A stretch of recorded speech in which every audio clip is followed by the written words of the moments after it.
يقابلوهم، يعني باش يوفروا لهم الوسائل الضروريه في اليوم.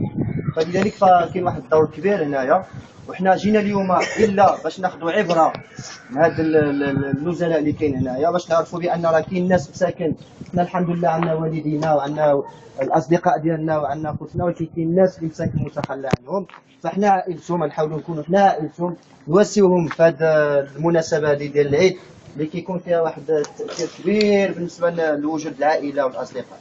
فالبرنامج هو ان حنا ملي غندخلوا دابا كاين واحد الكولوار على الشمال هنا، الكولوار الاولاني غندوزو. كاين الناس اللي ما قدروش ينوضوا، اللي مساكن ما قدروش يتحركوا، غنبداو بهم من الاولى، من بعد نهبطوا واحد القاعه لتحت، هما هبطوا الناس اللي كيقدروا يتحركوا هبطوا من تحت واحد القاعه تما كبرى، غنعطيو لهم هذا جيست، يعني واحد الشيء رمزي جدا غير باش نعبروا على الاحتفال ديالنا بالعيد.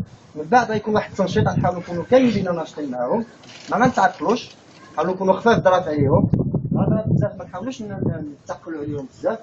التصوير ممنوع بتاتا داخل، التصوير هنايا على برا او هنايا في الكولوار مع الاداره، اما مع النزلاء ما كاينش تصوير، ما يتصور حتى شي واحد باش يكونوا واضحين. اذا على بركه الله طريق سفيان تفضل. بالنسبه للقاده والاطور حنا معاهم